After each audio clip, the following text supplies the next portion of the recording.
Curta Vídeo entrando no ar aqui na TVE, a TV pública dos capixabas. E você gosta de qual tipo de cinema? Aventura, suspense, terror, filmes que abordam temas sociais? Ou não, você acha que filme é para rir, para se divertir? Bom, vocês que estão com a gente aqui no programa sabem que aqui tem isso e muito mais, e ricas conversas com realizadores que vão fundo nesses universos e trazem para as telas dos cinemas as suas realizações. Gravamos o programa durante a exposição coletiva Mineral, que reuniu obras de Lau Samilau, Isabela Frade, João Coser, Natan Dias, Paulo Viváqua e Marcos Martins, em memória.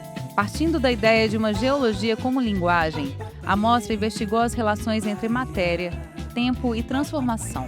Argila, pedra, aço, cobre e plástico reciclado aparecem como elementos centrais nas pesquisas dos artistas, revelando processos de sedimentação, fricção e deslocamento que atravessam tanto a natureza quanto a experiência humana.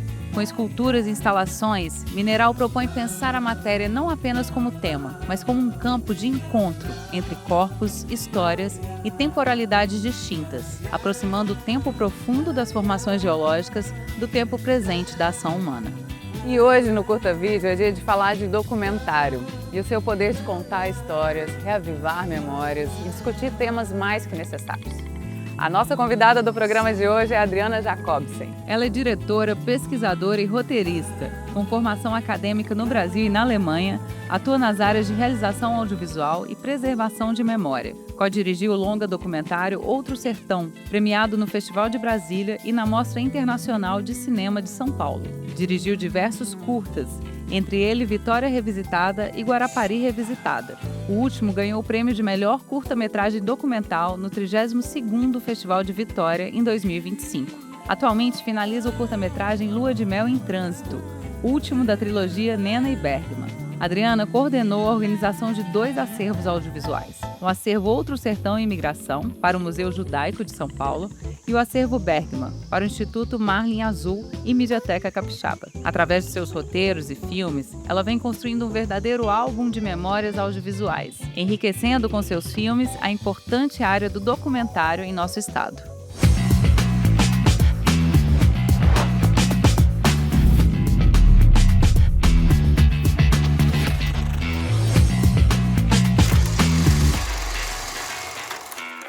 Der Held machte verschiedene Stationen der Entwicklung durch. Yeah. O romance trata de lutas de jagunços naquela região do interior do Brasil, com um sistema quase medieval de grandes fazendeiros e com pouca justiça, pouca polícia. E havia grandes lutas e vendetas entre eles, né? E é com muita alegria que eu recebo no programa de hoje a Adriana Jacobsen. Seja muito bem-vinda, meu bem. Obrigada, Bárbara. Adriana, você lançou um filme lindíssimo, né? 2012, 2013? 2013. O Outro Sertão, que é um documentário sobre a vida do Guimarães Rosa num recorte muito específico, que é o período que ele passou na Alemanha, né? E muita gente nem sabe que houve esse momento na vida do Guimarães. O documentário você dirigiu do lado da Soraya Vilela e que é fruto de uma pesquisa de 10 anos, de muitos países envolvidos. Conta pra gente um pouco como foi esse processo de pesquisa para o filme. A gente começou esse filme, Bárbara, por acaso. Na verdade, Soraya e eu, a gente trabalhava no mesmo lugar, na época a gente morava na Alemanha. Então, a Soraya é mineira e eu tinha estudado literatura aqui. Eu tinha levado um livro que se chama Ave Palavra, né? E lá tem um conto chamado Mau Humor de Wotan, que trata de a história dele em Hamburgo e tal. E aí, conversando com a Soraya, a gente falou, Soraya, você lembra que o Guimarães Rosa ele passou um tempo aqui na Alemanha? Eu falei, quanto que foi mesmo? 38 a 42. Gente, no auge. Segunda Guerra Mundial, né? Como assim? E a gente começou a procurar e tinha pouquíssima coisa, sabe, Bárbara? Quase nada. Era o início meio da internet também.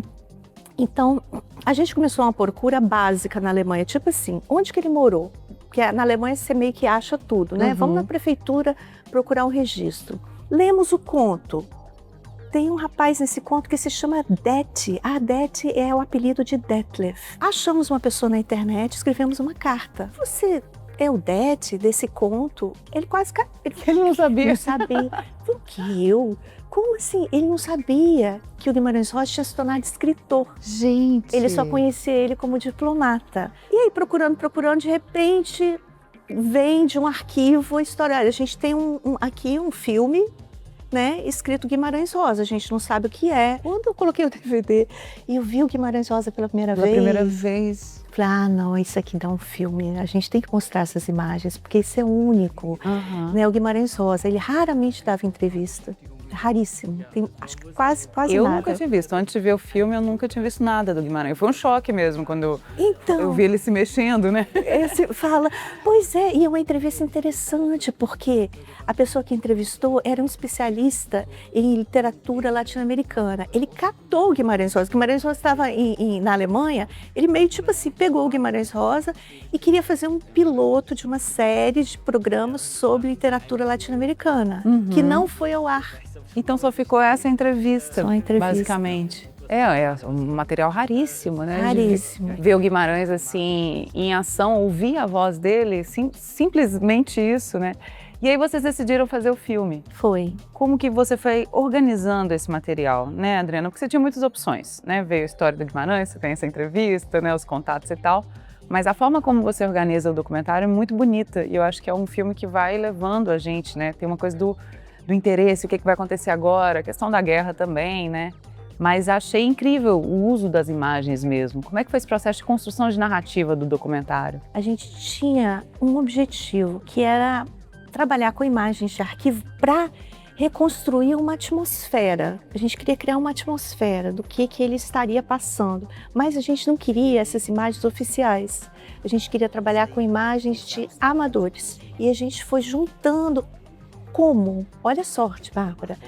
A gente tinha um diário que não foi publicado até hoje, né? Não foi publicado, se chama Diários de Guerra, que na verdade é uma compilação de textos que Guimarães Rosa escrevia diariamente. Eu fui seguindo o caminho dele. Eu seguia assim, hoje, 30 de tal. Estou andando aqui nessa pracinha e está acontecendo uma parada nazista. Aí eu ia no arquivo alemão, teve essa parada nazista? Teve. Tem imagem? Tem. O filme ele foi montado na ilha de edição, a verdade. A gente foi pegando material, juntando aquilo tudo. E acabou que... Eu sei que muita gente fala, não faça isso, pense o que você quer filmar só e tal. Mas a gente não conseguia, porque era muito interessante. Então a gente juntou uma quantidade de material que hoje é bem valioso. E você não pensa em fazer outra coisa com esse material, Adriana? Penso muito. Mas eu penso mais assim, em fazer uma espécie de um repositório, colocando todas as coisas lá, todas as entrevistas que a gente fez com os judeus que emigraram para cá, com os historiadores, com as pessoas que conheceram ele. Sie sind also gleichzeitig Diplomat und Schriftsteller. Ist es manchmal nicht recht schwierig, diese beiden Berufe miteinander zu verbinden? Não acha que é muito difícil às vezes? Sempre, cada vez mais difícil, porque a diplomacia passou a exigir full time e a literatura também.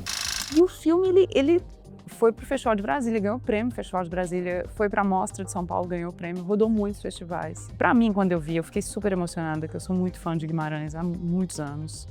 Então foi, até me arrepiada assim de falar. Como é que foi essa reação do público, Adriana? O que as pessoas falavam? Mudou uma maneira delas verem Guimarães? O que você sentiu que o filme trouxe, assim? O filme trouxe esse tema para... Ele aflorou, porque era um tema que as pessoas pouco sabiam, que ele tinha sido diplomata na época da Segunda Guerra Mundial. Então, acho que esse tema ele começou a circular mais, já foram feitas outras pesquisas, outros filmes, né? A gente ganhou um prêmio de público, né? Foi tão legal, cara, esse reconhecimento, porque a gente queria fazer um filme, Bárbara, que fosse emocionante, na verdade, E conseguiram, viu? Porque trouxesse, sabe, uma coisa assim. Uma coisa muito humana no filme, né, do Guimarães. Quando o Guimarães foi para a Alemanha, o que ele tinha escrito? Ele tinha um livro de poesia, chamava Magma, poucas pessoas conhecem, ele ganhou um prêmio e ele estava corrigindo Sagarana. Então, nesse diário, ele está falando, eu estou hoje corrigindo, tal, papapá. Mas assim, ele não tinha escrito nada ainda. Isso é incrível, gente. Do que a gente conhece, e ele foi querendo escrever. finalmente. Já com essa vontade, né? Não, ele era assim, finalmente, agora vou ser diplomata, vou conseguir um tempinho aqui vou ter esse dinheiro e vou conseguir escrever, né? Ele não sabia onde que ele estava se metendo, né? Obviamente. E ele foi para a Alemanha. A Alemanha era um destino idílico, ideal para ele, né? Porque ele tinha lido toda a literatura alemã. Ele amava Tinha já uma familiaridade com a língua, né? Tinha. Isso mostra no filme que era desde pequenininho, quando ele está na escola. Ele vai estudar. Ele fala que sentava na calçada e ficava estudando alemão. Sim. Olha que coisa impressionante. Sim, que ele estudou num colégio, né, de padres alemães. Mostra. É incrível. Aí, então, enfim, quando ele chegou assim, né? Opa, tô aqui no melhor lugar, né? Chegou na primavera, tal, 38. Aí a coisa foi Licença ladeira. Am 8.6.1940 wurde bekannt, dass der Konsul auf seinen Fahrten durch Hamburg und in die nähere Umgebung verschiedentlich Aufzeichnungen über angeblich heereswichtige Betriebe angefertigt hat. Weiterhin übt der Konsul Kritik an führenden Persönlichkeiten des Deutschen Reiches und zog sie ins Lächerliche. Nach seiner Ansicht könnten der Führer und Generalfeldmarschall Göring mit dem deutschen Volke machen, was sie wollten, da das deutsche Volk sehr dumm sei. Ich bitte aufgrund vorstehender Ausführungen, weiteres zu veranlassen und mir die getroffene Entscheidung bekannt zu geben. Adriana, e foi a partir das pesquisas para o filme que você organizou o acervo Outro Sertão, que foi para o Museu Judaico de São Paulo. Como que é esse acervo? Conta pra gente. Então, esse acervo, quando a gente começou, como demorou 10 anos a pesquisa, Bárbara, a gente foi filmando, né? Foi filmando cada coisa que a gente encontrava. Como era um tema muito pouco pesquisado, a gente foi encontrando muita coisa. Então a gente encontrou pessoas que conheceram Guimarães Rosa, a gente foi em Cordesburgo, da onde ele veio e filmou, a gente conheceu na Alemanha pessoas que conheceram ele, diversos documentos, a Gestapo, não é? Ele foi espionado, todos esses documentos, muita coisa não coube, claro, no filme. O filme tem 70 minutos. A gente falou, gente, o que nós vamos fazer com esse acervo? E eu fiquei muito preocupada, porque com a tecnologia, né, as coisas a gente tem que ficar mudando de HD para outro HD e tal. Eu falei, gente, a gente não pode perder esse material. A gente conversou com o Museu Judaico, eles pediram para a gente organizar uma coleção, na verdade, com os refugiados, ou seja, os judeus que saíram da Alemanha, refugiados para o Brasil, e a gente entrevistou, a gente catalogou e está agora na coleção do Museu Judaico. Esse recorte desses, né, de toda a pesquisa com judeus que vocês fizeram possível. São 18, que interessante. 18 pessoas. E outra coisa, eu não sei, na verdade, eu não sei se ele está disponível online, mas está dentro agora do Museu Judaico. E agora, qual é a nossa ideia? A ideia agora é a gente criar um repositório digital. A gente está procurando financiamento para isso, para colocar todo esse material disponível para que as pessoas futuramente, que quiserem pesquisar sobre o assunto, consigam acessar. Interessante. Né? Então, a ideia é de fazer um acervo Outro Sertão online.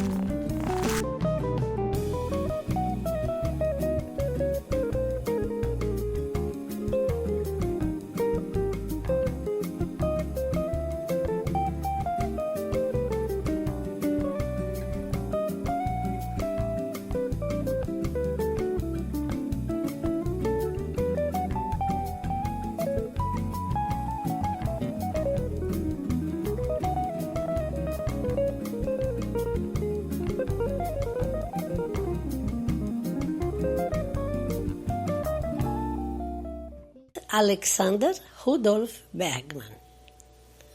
Ele nasceu na Alemanha, em Leipzig, em 1921. Quando eu o conheci, ele já estava com 39 anos. E mal me conheceu, eu já queria casar. Em 2 semanas. Eu falei, tá maluco? Eu falei, aqui ninguém casa em 2 semanas, não.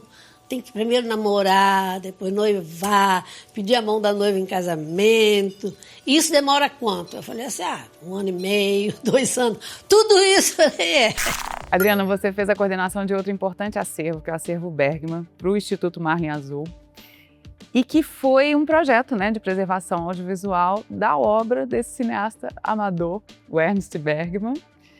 Como que você chegou nesse material. E como que foi esse projeto também? Esse material foi mais uma sorte. Esse material meio que uma prima minha me falou que existia um senhor que tinha filmado muito, etc e tal, morava na Barra do Jucu, que é aqui, né, aqui perto e tal. E eu até fui lá, conheci o Bergman quando ele ainda estava vivo. Olha, Mas ele tinha muito ciúme do material dele. Morreu depois de um tempo. Eu conheci a viúva, né, a Nena, e a gente se deu super bem. Ela é maravilhosa, ela é uma escritora, ela adora contar história. Aí eu fui um dia lá e falei, Nena, vamos ver esse material? Aí ele falou, ele tirou da geladeira, ele guardava na geladeira. Eu tirei da geladeira e botei no porão.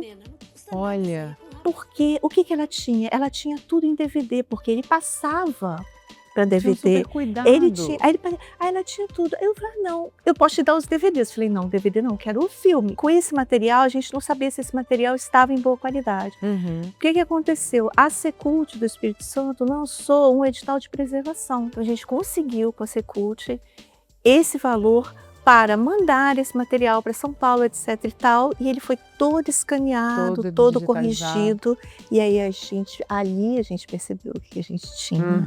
Eu fui começando a admirar aquele homem inteligentíssimo, viajadíssimo. Já tinha estado no Japão, na Índia toda, e contava o pouco que ele falava, ele contava algumas coisas muito interessantes, e os filmes contavam o resto. Porque ele levava a gente sempre na casinha dele e mostrava filmes, então da Índia, da Europa e de outros lugares. E, então ele era um homem interessantíssimo, sem dúvida alguma. E logo eu fui caindo nas graças dele, né? E o que o Bergman, para onde que ele direcionava o olhar? O que captava o interesse dele? Então, isso que eu gostei do Bergman também, que eu achei mais interessante, porque assim, as pessoas costumam muito filmar a família, né? Filmar, vai ali e tal. Ele não, ele filmava o dia a dia, o cotidiano. E esse olhar do estrangeiro é um olhar muito interessante. Tem gente, mas é um olhar estereotipado. Pode ser, mas também é um olhar fresco. Sim, e que se surpreende com coisas que pra gente são normais, né? Tem umas cenas no filme incríveis, que é um batismo, um parque de diversões daquela época, né? Ou mesmo os trabalhadores no porto. É muito pequeno detalhe daquela vida, né? Aqui, do Espírito Santo. Exato. Quem fazia isso nos 60? É um material único. É um material único. Assim, não tem mais dessa natureza, desse cotidiano, né? E aí foi a partir desse material que você criou uma trilogia de filmes, né? Então, Vitória Revisitada, Guarapari Revisitada, que saíram já. Isso. Como é que foi essa ideia de ideia... vou fazer um filme agora? Filmes. O filme. Não, a ideia partiu mesmo do encontro desse material. Eu falei, não, esse material ele tem que ser mostrado. Mas com qual história, né? Ia fazer uma coisa experimental, ia fazer uma coisa descritiva, mas o grande encontro foi a Nena. A Nena é, sabe quem gosta de contar história? Aquela, sabe? Ela gosta de cantar, ela gosta de dançar, ela gosta de escrever, ela escreveu muita crônica. Ela é jovem, ela tem uma juventude, o olhar dela brilha. Ela é interessante de ver. Ela não é? Aí eu falei, gente, vamos contar a partir do olhar da Nena, porque aí a gente junta duas memórias. O dela e o dele. Ela, né? Ela como daqui também, como uma capixaba? Que acompanhou toda a produção, né? Porque ela ia junto com ele filmando e ela tudo bem. E aí eu pensei, o que me tocaria, o que me tocou? Eu acho que o que me tocou foi esse encontro dos dois. Encontro de duas pessoas tão diferentes. Viveram 54 anos juntos, que não é fácil assim, né? E o que juntou essas pessoas dessa forma? Ela fala disso, é super interessante, que ela fala, a gente não tinha nada a ver um com o outro. Exato. E ficamos juntos tantos anos. Tantos anos. E aí eu fui entendendo que ela tinha uma vontade de liberdade muito grande. E ele ofereceu isso para ela, porque ele também queria ter essa liberdade. Então foi um encontro de pessoas que precisavam de espaço. Sim. E nesse encontro foram surgindo essas imagens. Eu vou contar essa história de amor dos dois. E agora eu estou editando o último, que se chama Lua de Mel em Trânsito. Eu vou te perguntar sobre esse próximo projeto, que eu já fiquei sabendo, gente, vai ser lançado esse ano, que é a Lua de Mel em Trânsito, Uhum. que é o último filme, né, dessa trilogia. O que dá para adiantar? Ah, olha, esse é muito bom, porque eles casaram e o que eles resolveram fazer? Uma coisa bem de alemão, assim, pegar uma Kombi, equipar uma Kombi inteira e sair sem destino Gente, pelo genial. Brasil. Genial. Pelo Brasil. Tudo nos separa, nada nos une, porque tudo entre nós era diferente, tudo. Não só o fato de eu ser brasileira e ele alemão, uma idade muito diferente. Eu tinha sido criada rigorosamente como católica num colégio de freiras. Ele nasceu luterano, mas não acreditava em nada, não tinha religião nenhuma. Adriana, vendo seus filmes, a gente percebe que tem uma poética na maneira como você constrói as narrativas usando essas imagens de arquivo, né? Eu sinto um verdadeiro afeto seu mesmo por esse resgate do passado, né? Fiquei com vontade de te ouvir um pouco mais sobre isso. É curioso até para mim, porque não foi uma coisa planejada. Ela começou a acontecer, de eu encontrar material. É inexplicável. É claro que quando você seleciona, assim, você tem um objetivo, as coisas começam a aparecer. Mas os materiais vão chegando. E eu fico pensando o que eu posso fazer com esse material, né? Qual a história que eu posso contar através desse material? Como que eu posso também criar nas pessoas esse interesse em reviver um pouco essa atmosfera, para tentar entender o que era, por exemplo, aqui no Espírito Santo, né? Esse passado, o que estava acontecendo. Ele, por exemplo, Bergman, trabalhava na Ferriaço. Foi o início da mineração real aqui no Espírito Santo. O Espírito Santo, a Vitória estava se modificando. E ele documentou isso. Então, como é que eu posso trazer isso para as pessoas? Mas qual é a história que eu quero contar também? Porque Como você entra nisso? Como eu entro nessa história? Porque é só mostrar, né? Então, eu acabo criando uma história e junto com essas imagens do passado, a gente cria junto. É como se o arquivo fosse um parceiro meu. É um diálogo, sabe, com o arquivo. E é tão curioso, porque é na edição que as coisas começam a acontecer, né? Então, é mais... Eu tenho fascínio mesmo pelo passado, não posso dizer. É uma coisa que eu descobri, Bárbara.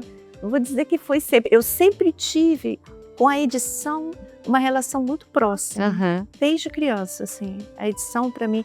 Então, você encontrar coisas já prontas e começar a mesclar e criar uma nova coisa, é isso que me move.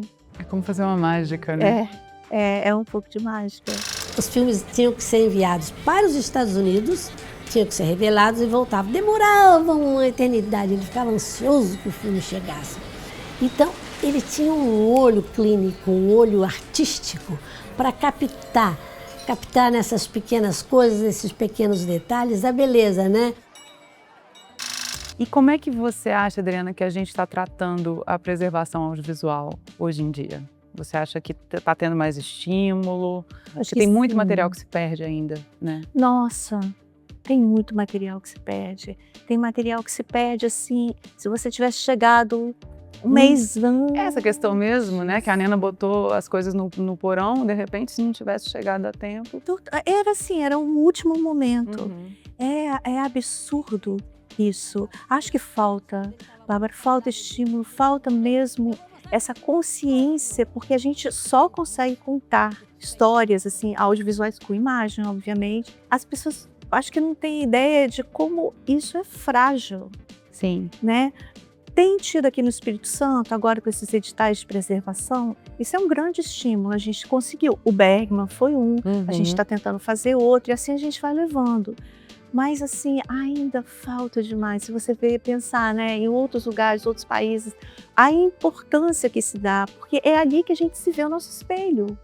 É ali que a gente se vê, é ali que a gente pode tão contar. fácil, né, Adriana? Se você coloca um acervo digital, as pessoas já entram, do Bergman é super interessante, já entram, já consegue ver os filmes, tudo muito organizado, muito acessível. Isso. Essas iniciativas, nossa, são essenciais para a gente poder contar a nossa história do Sim. Espírito e o Espírito Santo, que é um estado que tem pouca imagem, na verdade, né? Então, toda imagem aqui é muito preciosa. Eu acho que a gente tem que pensar assim. Ai, muito bom te ouvir sobre isso. Bom, eu poderia ficar aqui horas com a Adriana conversando, mas a gente tem que finalizar e eu vou finalizar com uma pergunta que a gente sempre faz aqui no programa. O que é cinema para você? Olha, cinema para mim é uma forma de comunicação. É isso. Eu acho que o cinema para mim, o que ele me deu foi a mesma coisa que a literatura também me deu, a sensação de que eu sou parte de uma humanidade. Ai, que lindo. Ali eu consigo refletir junto com uma outra pessoa, né? Então, para mim é isso, uma possibilidade de comunicação que eu, através do documentário, estou buscando. Maravilhoso, muito obrigada. Obrigada a querida. você, obrigada Volte pelo sempre. convite. Prazer te ter aqui. Igualmente. E depois desse programa delicioso, a gente fica por aqui, mas semana que vem a gente está de volta e temos um encontro marcado para mais uma entrevista super legal. Até lá!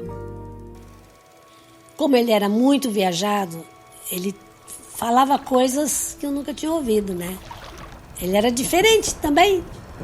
Os rapazes que eu conhecia só falavam de carro, futebol e política. Ele não, ele tinha assuntos muito mais interessantes para falar. E uma cultura muito grande. Muita cultura e uma educação muito fina, ele era finíssimo.